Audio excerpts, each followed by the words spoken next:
Jam, and welcome everyone to this town hall on phase 2 debris removal process.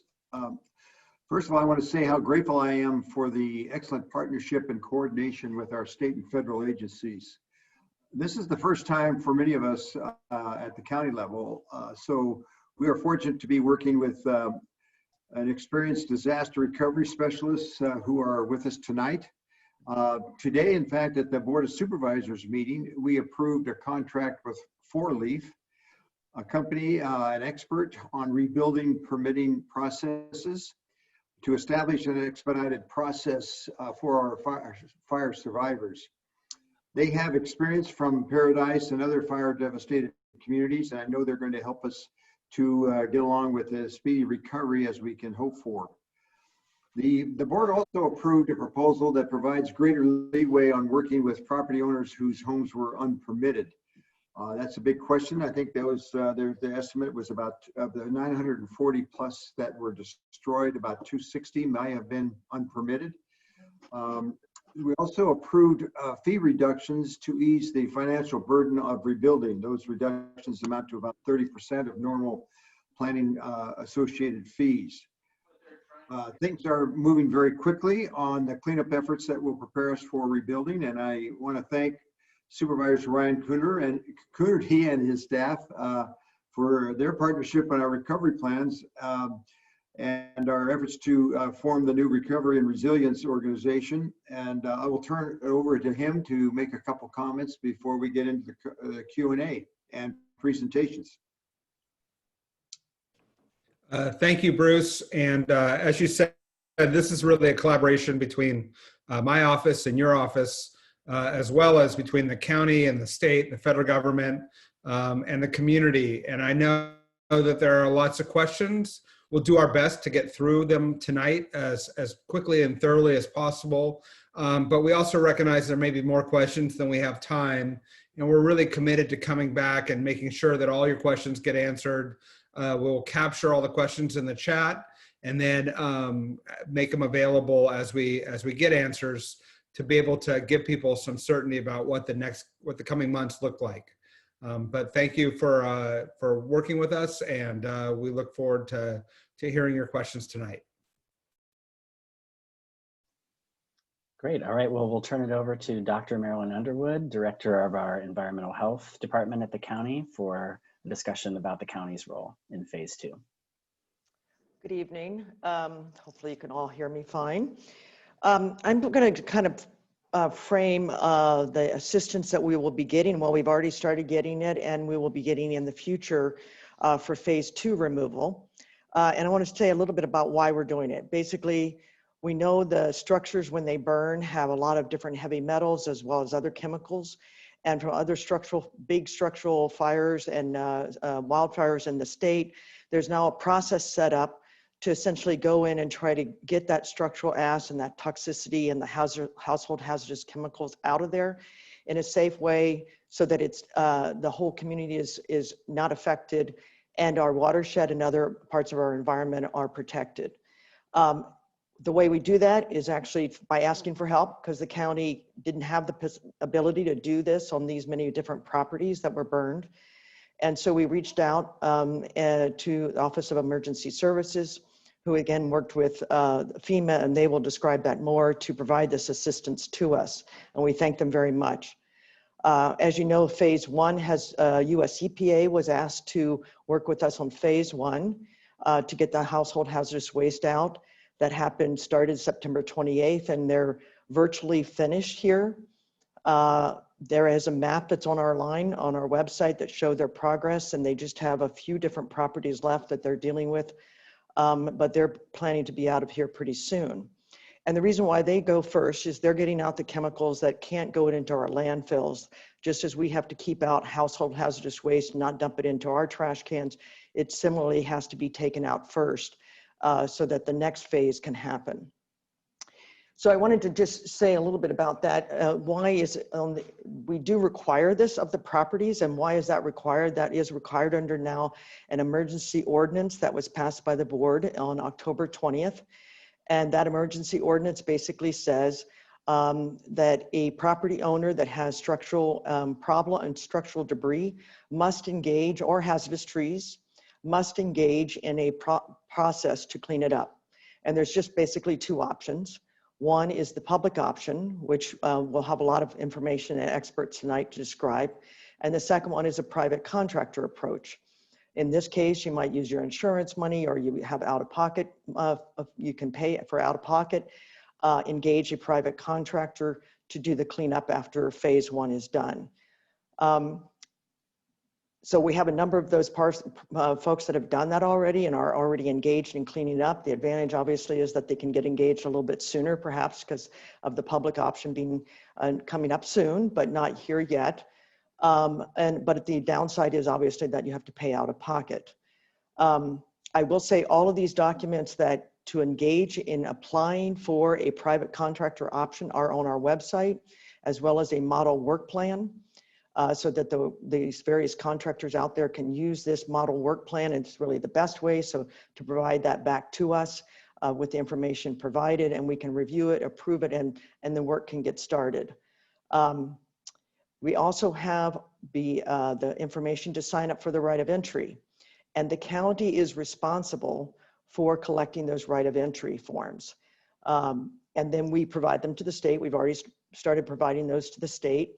So that they can take that right of entry to go when they're going out to do their work. When you supply the right of entry, there are some required forms. If your property is in a trust, then you need to provide the trust information, as well as maybe there's an appointed person so that all the members of the trust don't have to sign all the legal documents. That needs to be accompany the right of entry, as well as if you had any insurance. We're asking you to supply that information about what your insurance is, and then to supply copies of some of the information within those insurance papers, as well as a copy of a government ID, whether it be a driver's license or a passport. When we get all this information, we call that a complete right of entry packet, and then we can send it forth to the state people and know that that property is ready to start being cleaned up when they get out here in the field.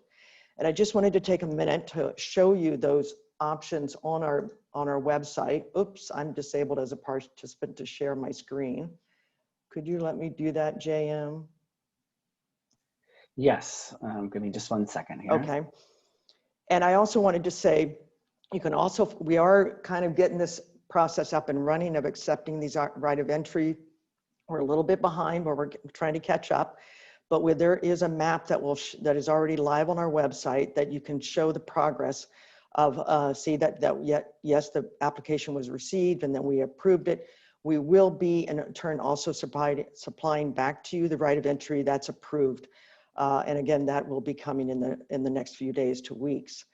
Let me just see, still disabled, but. Yeah, I'm sorry, it's not going through, Marilyn. If you want to send me something, I can. You know what, can you just go to our Santa Cruz County website and Yes. the fire banner up at the top? That would be Sure, great. absolutely.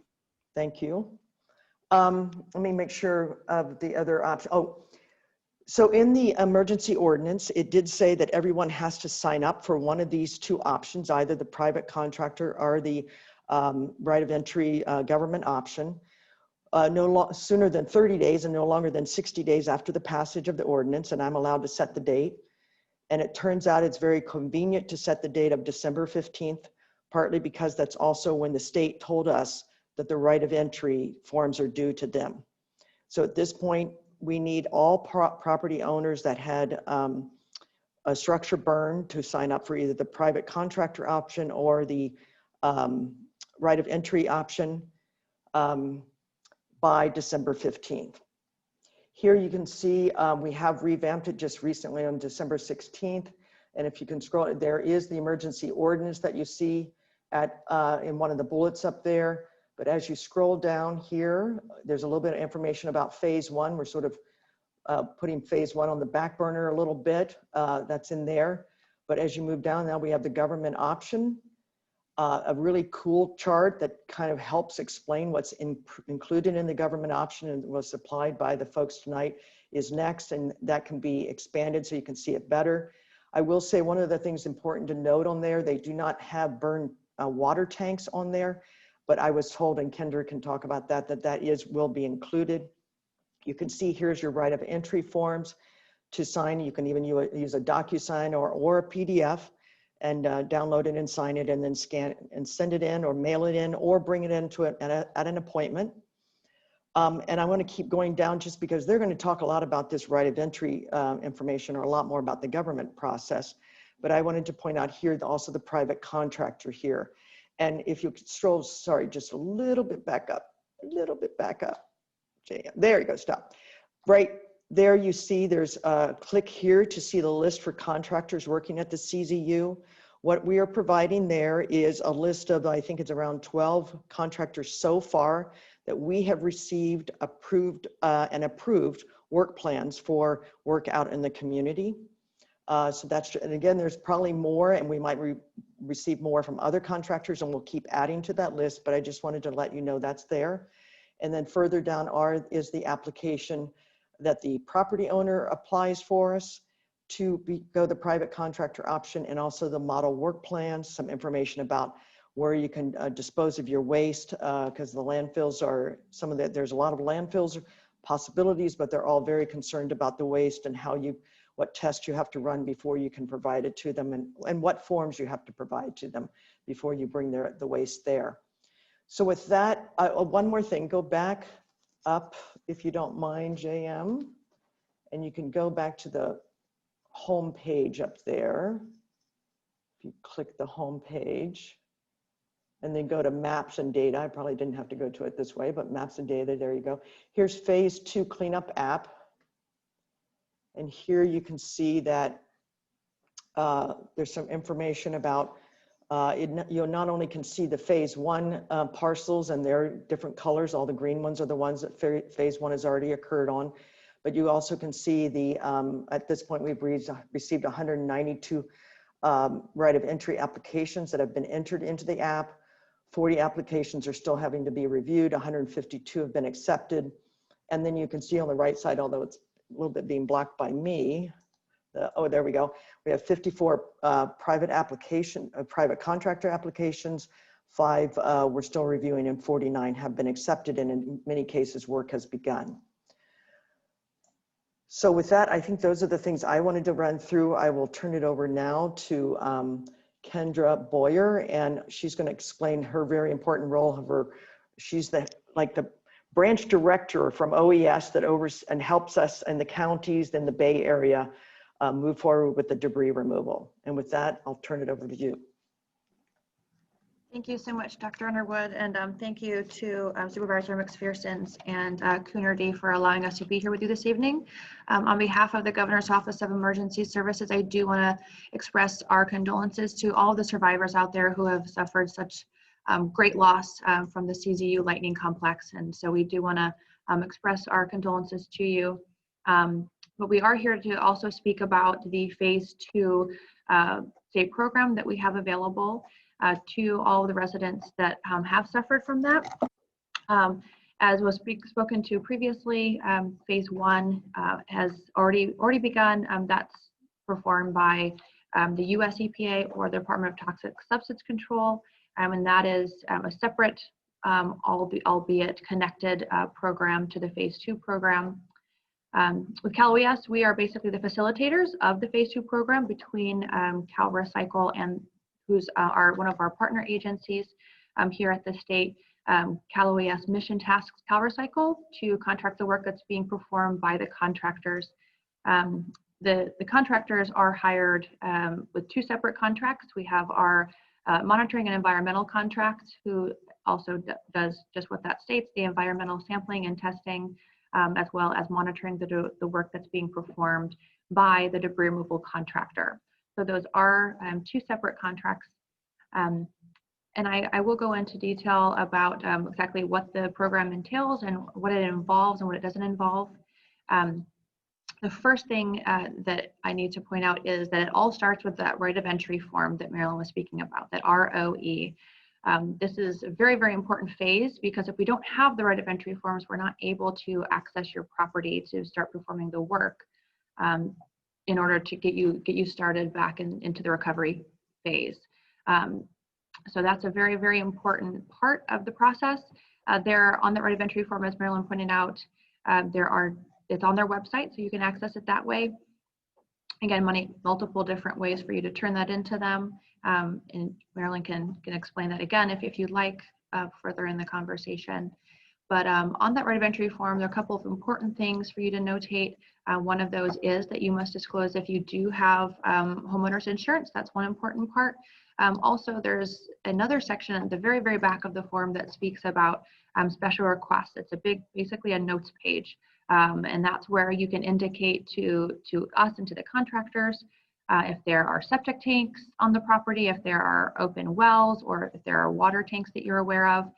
Is there a locked gate? Do we need a key or a code? You could indicate the code number on that right of entry form. Anything specific that you believe that you want the contractors to be made aware of while they're on your property, all of those notes should go in that section. And including if you want to be present on the property at the time of debris removal, be sure to put that in there. We do notify you prior to debris removal taking place, but it never hurts to put it in multiple locations so that it's seen by everyone. So one of the larger questions that we get asked is, what do we do? What does this program entail? So I'll go into that into detail, and then I'm also going to turn it over to our CalRecycle partners who can explain as well how it works from the contracting standpoint. So for starters, we perform site assessments, which is what helps us delineate what is on the property. What are the contractors going to be getting themselves into? Are there pools they need to be concerned with? Are there automobiles? Where are the parameters of the property? So we can make sure that we are separating work from your property, from your neighbor's properties. They perform asbestos assessments, which is them looking for just that, gross asbestos or suspected asbestos on the property. And they also perform hazard tree assessments. So those are certified arborists that are on the property looking for trees that are two things. One would be trees that are an imminent threat to the health and safety of the contractors while they're working on your property. And the second set of those hazard trees are trees that are dead or dying due to the fire that are an imminent threat to falling onto the public right-of-way or public infrastructure. And again, those are assessed by certified arborists. Those are not people that are just there to cut the trees down. These are professionals. And again, the professionals that are doing the hazard tree assessment are separate from the contractors that are actually performing the work.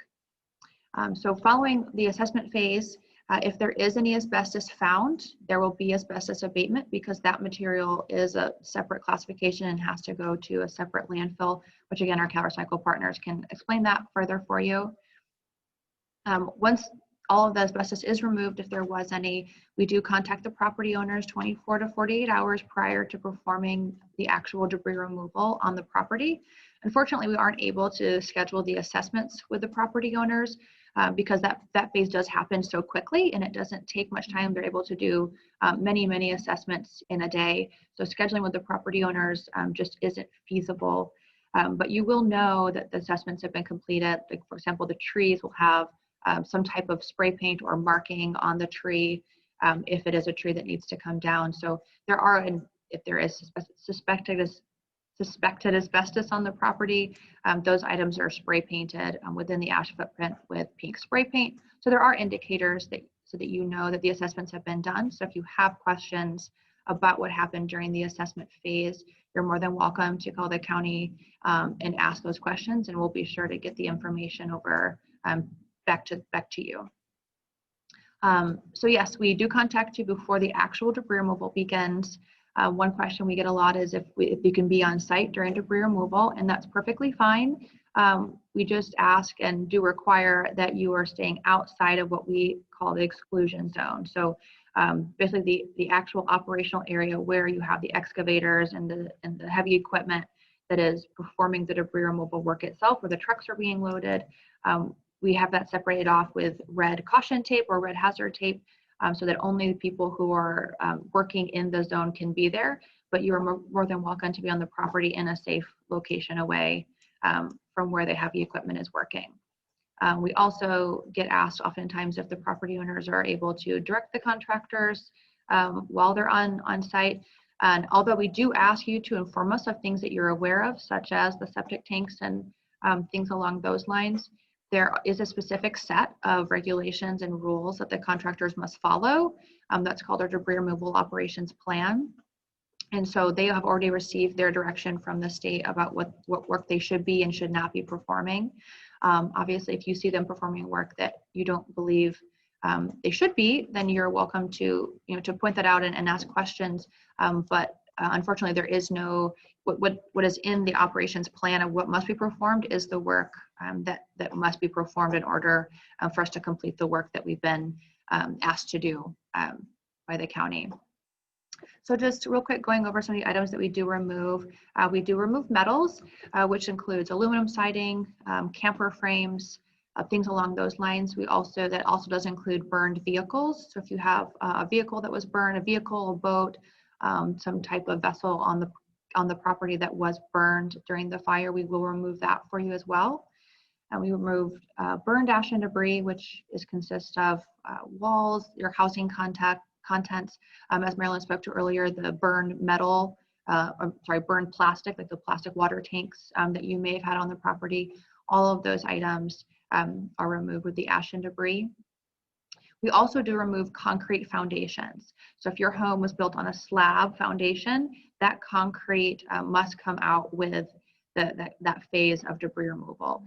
We have found through extensive research that these slabs, this concrete, is porous, and once it reaches temperatures such as what we see in these wildfires, that it is no longer structurally sound. So it's not able to be built upon again.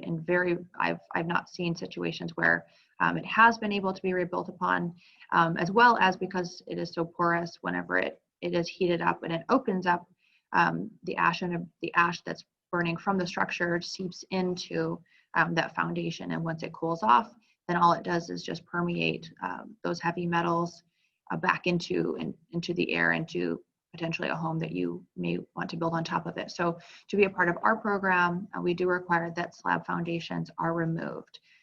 Parts of concrete that are not removed would be things like driveways, or if you had a patio that didn't have a structure over top of it, we do not remove those. So that's not something you have to worry about having to repave or replace. Now, if you do have a vehicle burned on the driveway, then we do remove that, because also, as I'm sure you've seen, there's a lot of contamination that comes out of a burned vehicle. And so what we would do is we would just saw cut the portions of that driveway that were underneath the vehicle and leave the remaining portions for you. Once we remove the concrete foundations, if there was any, we remove 3 to 6 inches of contaminated soil. Again, that is just removing just enough soil to make sure that there wasn't any contamination that was left behind after either the ash and debris or the concrete foundation removed. We do perform soil samples. So you'll see a lot of little flags all around your property. Those are the locations that the samples were taken. That way, if a sample does come back that it still has contamination in the soil, we know exactly where the contamination is located. So we're not having to scrape more soil from areas of your property that may have already had all the contamination removed. So if you see those little flags, please be sure not to remove them or move them around, because that would cause problems for us if we happen to have had to do a rescrape on the property. So back to the comment rescrape. Now, if there is contamination still found in the soil, then the contractors would return to the property and remove a very small amount of soil on top of what they had already removed to get all of the contamination out of the soil. So there is an engineer that is the one that dictates how much additional, an engineer and a geologist, sorry, that dictate how much of additional soil needs to be removed based on the content of what they found in the soil. Additionally, we remove hazard trees. Again, like I said previously, these are trees that are dead or likely to die within 5 years due to the fire that will affect the publicly maintained rights of way or public infrastructure. After all of that is complete, we do perform erosion control in the areas that were disturbed by our debris operations. This typically consists of wattles or virgin hydro mulch. We don't use a seed, it's just a mulch with a tactifier to keep the ground in place until you're able to start rebuilding. It's really important to note that one question that we get asked a lot is that these contractors are paid per parcel for the items that we've mentioned above that we remove. They're not paid by the tonnage. I want to put rumors to rest that are out there right now that they have no incentive. They're not incentivized to take more than what we require them to take because they are paid by the parcel for those items. So they have no incentive. They're not incentivized to do anything outside of the scope of work that we provide for them. Plus, we do have lots of oversight for those contractors to make sure that they're performing the work that they're supposed to be performing. Okay, so that's it on what my presentation is. I have specifics regarding insurance that I will speak about, but I'll turn it over real quick to Cal Recycle to see if there's any additional items you'd like to provide regarding contracting and timelines and things like that. And Mr. McSwain, before we begin, just really quickly, this is J.M. Brown from Supervisor McPherson's staff. We already have a lot of great questions in the chat as well as the Q&A function, and I would just encourage our panelists, if they have capacity, to start answering some of those questions in real time, if you can, and that'll allow for us to have additional time to read more of the questions. So pardon the interruption, and I'll let you begin, Mr. McSwain from Cal Recycle. Thank you. Yes, I've seen a lot of those questions pop up, and we should be able to cover some of that. Kendra's going to come back and talk about insurance, and we always know that that is something that is on top of people's minds. So we'll get to that in a minute. I'm Chris McSwain. I'm in the Public Affairs Office at Cal Recycle. I just want to start a bit because people may not be familiar with Cal Recycle and what our role is in this. Kendra talked about we hold the contracts and manage a lot of the operations on the ground. I have two of my colleagues who are both veterans of this project on the line as well, Jared Weathers and Candace Houghton, and they may be able to assist us with some of the questions that come up. Cal Recycle is part of California EPA. We are the specialists in solid waste management. Now that includes recycled material, but also includes oversight of management of landfills. So our expertise is in solid waste management. Our priorities and our passion is in public health and environmental health. And so that's a big approach that we take to this, particularly in the oversight of the contractors. We started doing this project back in 2007 in a wildfire that was up in the Lake Tahoe area. And there was immediate danger, in part because a lot of the runoff of these toxic materials from homes would have gone into the watershed and then into Lake Tahoe. So environmental protection was very much at the top of the priority, but it was also understanding that this is about communities having an opportunity to rebuild and creating an energy for positive rebuilding of communities. And that's a big part of what ties this mission together. So we are very committed to what we do. We're committed to working with our partners, in particular Cal OES, and with your local county. One of the big things that we do is we do manage and hold the contracts for the private contractors that do the work.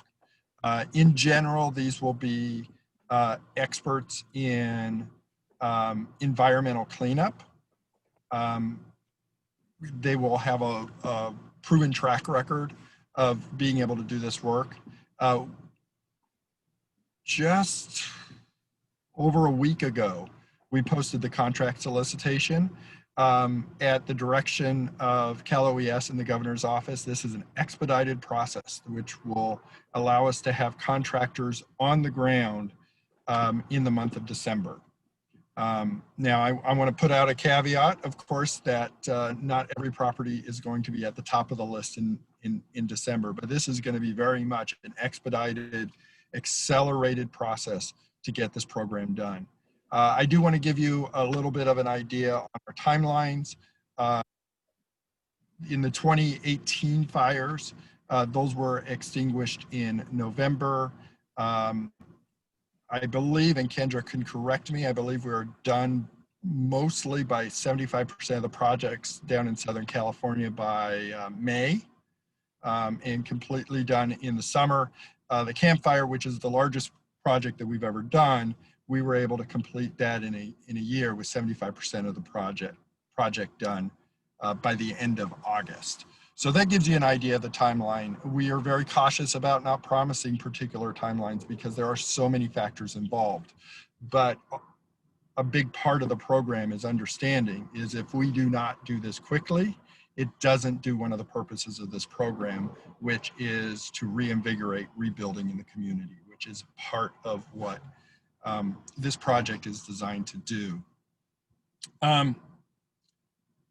Working with homeowners. So one of the things that we do, and Kendra mentioned, is we definitely have a process that we want you to make sure that you communicate with us, over communicate.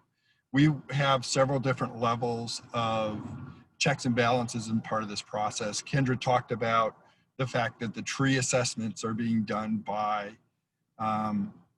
arborists who do not work for the licensed timber operators, the contractors who will cut the trees. That's one of the checks. We make sure that we do that. But we also have independent monitors that will be on each property. So we're actually issuing 2 contracts, one for the monitors, the people that will not do the actual removal, who become the eyes, ears, document every little bit that happens, but they'll also be the keepers of the paperwork and communicators back to our incident management team to make sure that we know what's happening on every property and we're able to document it. And it's something that we take pride in over the last decade and a half, in developing a program where we're looking at every little detail on behalf of the property owners, but also on behalf of the people of California, to make sure that this project is done with transparency and accountability, which is a very high priority for us. Kendra, did you want to scan through the questions and see if there's some that we should take initially? Or did you want Yes. Well, there's quite a few questions about insurance. So if you'd like, I can go if. Yeah, let's do the insurance one. Okay, Yeah. and then we can go back and answer any additional questions that we may get about the insurance. Okay, so in regards to insurance, I want to make sure it's very clear. So all upfront costs are covered by the state. So there's no out-of-pocket costs to the property owners. However, if the property owners do have homeowners insurance that cover debris removal, the owners must inform the county by indicating that coverage on the right of entry form. However, they will also be required to remit that portion of their insurance proceeds specifically for debris removal to the county following the debris removal. There's typically 2 types of debris removal coverages in a homeowner's insurance policy. One is a specified amount. We like to refer to that as a bucket policy, if you will, and that's for homeowners whose insurance policies contain a separate debris-specific clause for debris removal specifically. And the local government is only going to collect that specified amount designated in that debris removal clause. And you will not owe the county any additional money, even if the actual cost of the removal exceeds the amount that's in your insurance policy. Also, if there are any additional items that need to be removed from your property that are not covered in the state's debris removal program, then you're able to perform that removal on your own or by hiring your own contractors. And then you just reduce the amount that you provide to the county by what you've already spent on those other items. So all you have to do is keep your receipts and proof that you have removed those items that were damaged by the fire, and you will not have to remit those additional funds to the county for what work you have performed on your own. The second type of insurance is a no specified amount. Basically, that's a lump sum. The insurance provider just provides you with one lump sum for your rebuild, your debris removal. And in that case, the government is only going to collect any available insurance proceeds that remain after you've completed your rebuild or repurchased a new home. If there are no remaining funds, then the homeowner will not owe the county any additional monies for the debris removal from their insurance policies. Similarly, if you're uninsured, the same as above applies. If there's no funds for you to provide to the county from an insurance program, then there's no cost, out-of-pocket costs at all to the property owners. You know, this is Supervisor McPherson. I have one question. There's a lot of them, but maybe we're not going to get to answer all of them. But is there a hotline like phase one so people can call in? Maybe that's not going to be established until December 1st, but is there a hotline like there was in the phase one? So if we don't get to all the questions now, they can get an answer later? There's not a state hotline just yet. Marilyn, I believe that you all were setting, I'll let you speak to that. Yeah, I'm now in the dark, by the way. My lights turn off in the government building. I don't know how to turn them back on. Let's see, we are not going to have a hotline, but I would say there's a lot of frequently asked questions that were also on the website. And also we have a CZU debris at santacruzcounty.us email. We ask you to send your questions there as well. And once debris removal begins and you'll start receiving those phone calls from the property, from the state's program informing you that debris removal is going to begin, you'll have someone's telephone number that's at the debris removal operations center who will be able to help answer questions. Again, that's much further along in the process, but you will have a contact once you're scheduled. All right, yes, I'm sorry. There also is, I will have to get the link for you, but there is also, in addition to the Santa Cruz email address, there is a CalRecycle and CalOES email address as well for questions. Chris, do you have access to that by any chance so we can throw into the chat to provide to people? I do not, but I am happy to allow those questions to be cycled through my office. And I just went ahead and added it, and we will direct those to the appropriate people in the management team. Thank you for that, Chris. Thank you. At calrecycle.ca.gov. I think I was talking over you, Chris. I apologize. You might want to repeat that. Oh, I am happy to go ahead and take those through my office and redirect those. So I've added the public affairs number for CalRecycle, or I'm sorry, email address for CalRecycle here. Great. And I'll just remind folks that we also have a button on the county's fire recovery website that says Ask the Recovery Team, and you can submit questions to the county in that vein as well. Kendra, did you have another follow-up before we go to some questions? I was just going to say that the county and OES and CalRecycle are in constant communication daily. So if you submit questions to them, they'll be in contact with us to make sure we get you the most accurate answer as quickly as possible. Great. Okay, thank you both. So we have a number of questions in the Q&A as well as the chat. And we've got some folks indicating that they'd like to be called on to ask some questions live.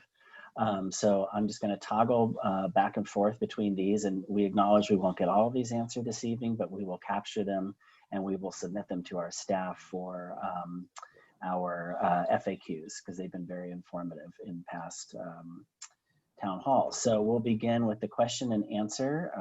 There's a question from John Iflin. From several CZU victims we're already working with, the following question is becoming common. Can a soils engineer and their drilling subcontractor access a site prior to completion of a phase 2 cleanup and clearance from environmental health in order to expedite the preparation of needed technical reports for a rebuild application? Marilyn, would we start that with you, and maybe Kendra could jump in? Sure. My understanding is as long as there's no disturbance of the debris within the structure, then it's okay to go back on the property to take some of these actions and start working on other aspects of rebuilding. Maybe Chris or Kendra, you could chime in if I'm speaking incorrectly. No, that's accurate, as long as they're not disturbing the structure footprint. Now, what we have found is whenever a geotechnical engineer wants to go and perform their assessments to start the reporting for The rebuild, the place that they're looking at is the actual structure footprint. So we can't allow that until the soils have cleared. Okay. Moving over to the chat, on the right of entry form, the PDF form, what might we use if we don't have a map of the property as requested under the form?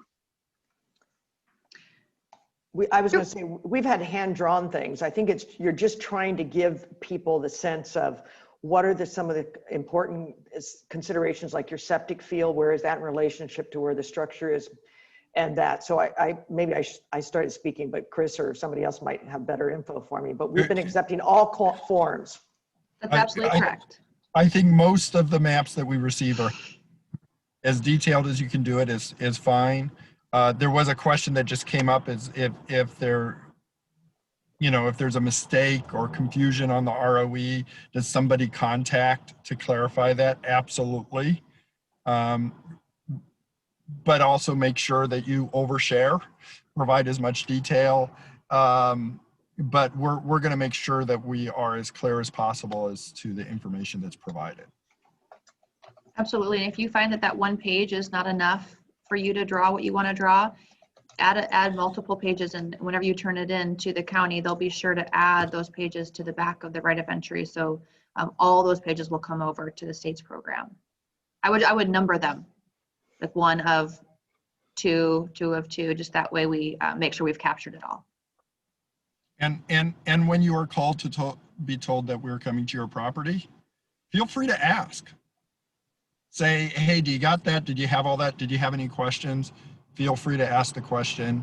I like to say you are always, as much as we are going to do everything we can to take care of things, you are always your best advocate, and always speak up and repeat yourself and make sure that you are heard.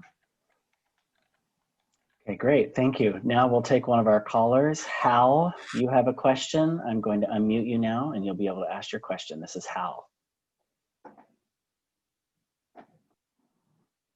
Hal, you've been unmuted and you can ask your question. Yes, can you hear me? Yes. The great mystery is you have a qualification for a debris removal, what is it, debris removal,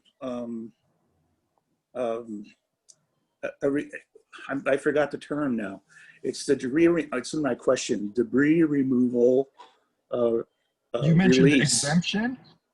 No, it's a debris removal release. In other words, there's a form that says that I can apply to take my own stuff out if my stuff is not toxic and I'm in level 2.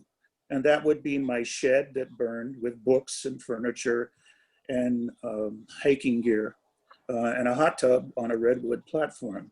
And I've submitted that form several times, and it's like there's a big, I don't hear the echo, it's not going anywhere. Do you know about this? It's on your website. Yeah, sure. It's the debris removal, what's the term?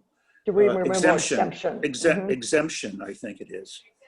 Yeah, if you didn't see the map, we've had 28 of those been accepted, and folks have already been doing their debris removal exemption. This is if you have some material 120 square feet or less that didn't contain hazardous materials. That is on that same website that JM showed earlier, the form for that. And if you submitted it, I do know that I was talking with our CZU debris manager guy, and he had several that he needed to act on. So I'm sure we'll be acting on those soon. And then we provide the stamped copy back to you so that you can take that to the landfill with you. Will say Buena Vista landfill is your closest landfill. It's the county owned. They also require an additional form that is also provided on a link on our website as of, I think we updated it Monday or Tuesday. Monday. Okay, great. Thanks, Hal. So we have 2 tree-related questions back to back here in the chat, so I'll just ask them both at the same time. I'm very concerned about signing the tree removal ROE as it seems to require turning over all tree removal insurance money. In my policy, that's a significant amount that I need for the many trees that PG&E has already dropped and left. Can I grant you inspection rights only and private contract for any additional trees you ask to be removed? And then the second question is, will the actual tree trunks be removed?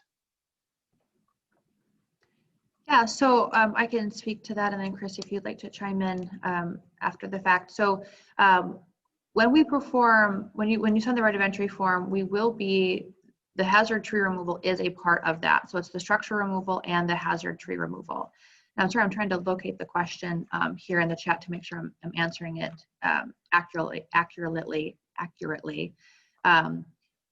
So our arborists assess the trees that are a hazard to the crews that are working, as well as the public right of way or any public infrastructure. So if you're on a county maintained road, all the trees that are near the public right of way that would affect the public right of way if they were to fall, those are the trees that will be assessed.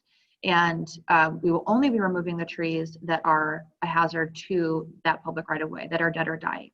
Now, what I think I get from the question is, if you have trees that are maybe on the property that are not affecting the public right of way that you need to have removed, maybe they're on a back part of your property or something along those lines, you are able to remove those trees. This is similar to what I was speaking about with items that are ineligible for our program. So those trees are ineligible for our program. However, you can still remove those, hire your own contractors to remove those trees, and then you just deduct the cost of whatever you had to spend on those private contractors from your tree removal bucket, if you will, for debris, from what you will have to remit to the county. And then I believe that answers, hopefully it answers the first question. And then the second question was if we're removing the tree trunks, and the answer is yes. Whatever trees we cut down, we remove all of the trees from the property. We may do a little bit of chipping if there is any ground disturbance in the area where we felled the trees, but it will be minimal, and the remainder of the trees will all be removed from the property. But not the stumps, right, Kendra? I'm sorry, yes, not the stumps. We flush cut the stumps, so like 3-6 inches from the ground, and then we remove everything else. Thank you for that, Chris. So I know Kendra just said this, but I'm still seeing this question coming up again. And Kendra, correct me if I'm misunderstanding. The last dip in your insurance is going to be costs related to the state's work, whether it's tree removal, whether it's debris removal. So if you have tree removal coverage, you get to remove everything from your, I'm going to use round numbers, but if you have tree removal coverage that's $25,000 and you use up all of that to remove trees that don't qualify for our program, then the government foots the bill for everything else. You don't receive any bill, your insurance doesn't receive any bill. The only insurance dip that's going to happen from the state is anything that is left over after you do everything else that you do on your insurance. And so it's not, you're not going to have to, I think the question was, how do I choose between having the state remove these trees and the insurance coverage I need to remove it? And you don't. You're going to remove it, and then the state is going to go after anything that's left over when you're all done. And I understand, it sounds like maybe that's too good to be true, but that's the way the program runs. It's the way we've been running it everywhere else that we've operated it. And it's what makes it a benefit to you as a property owner, and it's what energizes rebuilding in the community. Okay, thank you. We have sort of a related question in our chat about that. It says, can you confirm there will be no additional charges from the state or FEMA past what your insurance allows for debris removal? Victims keep hearing a large bill will come later down the road from the state or FEMA. Nope, exactly what Chris just expressed is correct. So there will be an invoice or a bill, if you will, that the property owners will receive from the county. That is simply us or the county showing this is the work that was performed on your property. We now must receive whatever you have left from your insurance. So you will get a very substantial bill or invoice, if you will. But again, we're not going to be taking anything additional than what you have left over, if anything, in your insurance policy. And if you are uninsured, there will be no collection of monies from the property owner. Okay, great. Thanks for that clarity. We have also been receiving some questions about deadlines associated with the right of entry form submission. Are there hard and fast deadlines for either for the public option? Yes, Marilyn can speak to the private option, but for the public option, the ROE deadline is December 15th. And I'll just echo that that's essentially in line with when we will need folks that choose not to use the public option and submit the right of entry. We would need by December 15th an application for a private contractor. And somebody asked what's the compelling reason? In the emergency ordinance, a property, first of all, if a property needs to be rebuilt, you need to go through phase 2 and get a clearance from us. And that clearance is either after we receive word from Cal Recycle that they have cleaned the property under the public option, or that we give a clearance to a private contractor option. Only then will temporary housing and rebuilding of a home be able to go forward with the planning department. Also, for those properties that are not cleaned up on either option, we, under the emergency ordinance, the county will take action to clean those properties for the property owner and assess the cost on the tax the tax for that property. Okay, thank you. And just to clarify also, when folks submit their ROE forms, should they expect a confirmation back from the county saying it had been received and was being processed? Yeah, again, we're a little overwhelmed. We're trying to get our system down a little bit better. One is you can look at that map that we showed earlier, because that once we put your application in to the system and then we show that it's approved, that will show up on the map. But also you'll probably hear from us sooner if there's some piece of information missing, because we want to make sure we get completed ROEs. But nevertheless, either way, it just may be a little bit more delayed because we're a little behind. You will get a confirmation from us. In fact, you will get the signed ROE back in your email saying that the county signed off on your right of entry. And this is the same one we will be sharing with the state. Okay, great. Let's go to some questions from folks who have raised their hand, and we'll call on Robert Harrison. You're now unmuted and you can ask your question. Robert Harrison, you're unmuted and can ask your question. All right. Well, while we wait for Robert, let's go over to Frank Raniolo. I'm sorry if I'm not pronouncing that correctly. Hello? Hello? This is Robert. Yes. I lost 2 houses completely and a third that was partially damaged. I'm kind of in a pickle with the third home because it has very little debris. And I have an open wall and most of the house is still okay.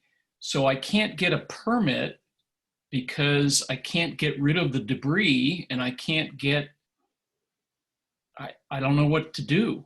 I've got maybe 15 feet of open wall and I've got rats moving in, I've got birds and animals and stuff and rain coming in, and most of the house is okay, but I don't know what to do.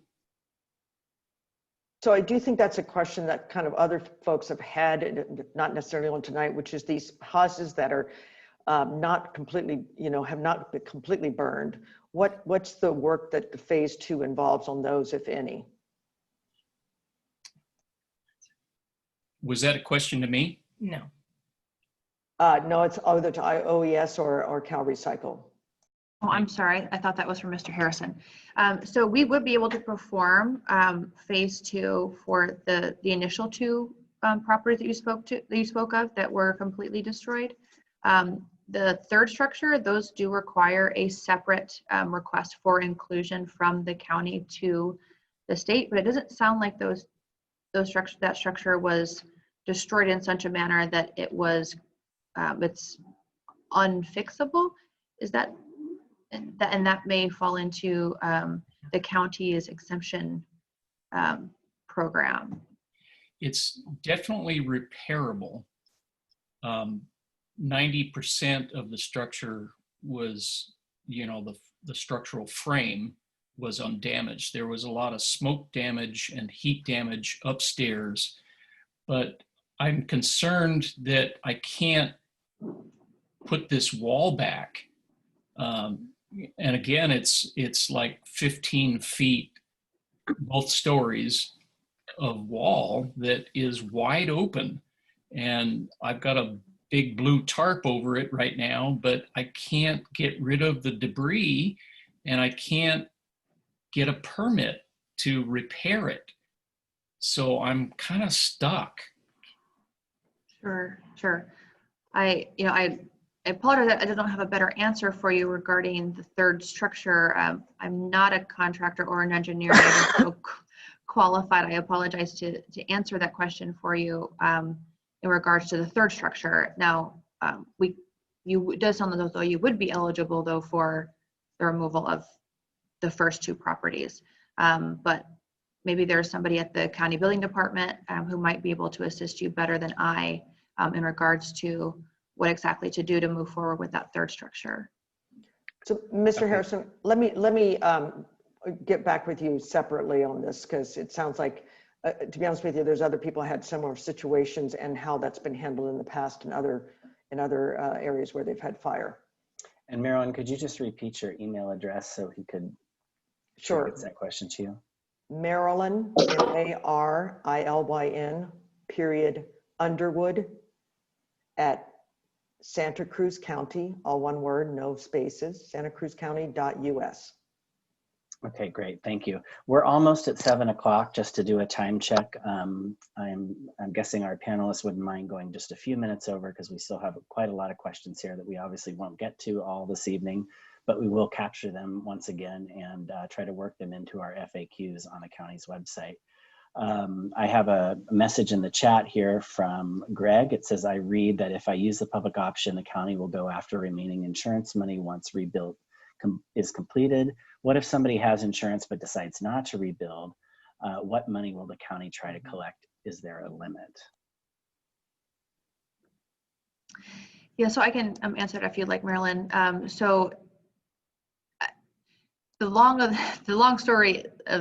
the short of it is, we would seek to get any debris removal monies that you have in your policy, whether you are choosing to rebuild or to repurchase. If anything remains, then we have to seek that. And the reason for that is what FEMA refers to as a duplication of benefits. If you've received a benefit from an insurance provider to perform debris removal on your property, and the state performs that debris removal for you, then we have to seek what you had received to have done that yourself. So we are unable legally to allow the property owner to keep any remaining funds and still be eligible for the FEMA program. That's one of the requirements that FEMA requires us to do, is to seek any insurance proceeds from the property owners. Okay, great, thank you. We have two questions in the Q&A related to soils. One, how is soil removal depth determined? And two, if phase one removed toxic material that is not part of the footprint of buildings, will you do a soils test of that area? So we always remove, from the get-go, we remove 3 to 6 inches. This is this amount was determined, as Chris spoke to earlier, with lots of experience and practice with other programs. This is an amount that we've determined is a sufficient amount to remove the contamination. So 3 to 6 inches is our initial scrape. And after we've done the soil samples and determined that if there are additional contaminants still in the soil, then that's when the engineer and the geologist will look at the background levels of what's in the surrounding area that was not affected by the fire in comparison to what was in the soil from the burn structure area itself, to determine if additional soil needs to be removed because it is determined that it is contamination from the structure, or maybe it is just a higher level of arsenic or something like that because of the geological formation that the structure was placed. So it is determined initially based on just past experience of what we need to remove to remove the contamination. And then all additionals will be determined by a geologist and an engineer. And then the second question about phase one, we do not perform soil testing in areas that we have not performed the debris removal. Reason for that, well, there's many reasons for that, but one of which is that we don't really have any way of knowing exactly what areas were affected by this particular fire incident, as opposed to something that may have taken place in previous incidents, what we call historic burns or legacy burns. So we only do soil sampling in the areas that we have performed debris, that we, meaning phase two, have performed the debris removal. Okay, thank you. We're at 3 minutes past 7. So again, we'll be capturing the questions in the Q&A and the chat and adding those to our Q&A or FAQs rather for the county. And so I'd like to just call on Supervisors McPherson and Coonerty to make any concluding remarks that they'd like to make. And then we will finish the meeting and thank all of our presenters tonight. First, Supervisor McPherson, I'd just like to thank those who participated in answering the questions. There are many, and for the general public, we are coordinating our efforts, as I said, I think very well with the state and county, state and federal officials. I do appreciate what they're doing. We're trying to do this as quickly and as compassionately as we can, and I appreciate their efforts and their straightforward answers tonight. It's very much appreciated. As you say, this is it's a long haul, but we're taking some great immediate first steps, and I hope we can get to it as soon as possible. And I know you're going to work toward doing that. So thank you very much for your efforts. Yeah, and let me just join Supervisor McPherson in thanking everybody for putting this together, and the staff who from both the county and the state answered so many questions. If you have further follow-up questions, please do contact either Supervisor McPherson's office or myself, or the fire rebuild number that's available on the county website or email, and we will try to get back to you as soon as possible. And again, we're sorry for everything that people are going through. This is not a pleasant experience by any stretch of the imagination, and we're just trying to be of assistance. Thank you. All right, everyone. Thank you and good night.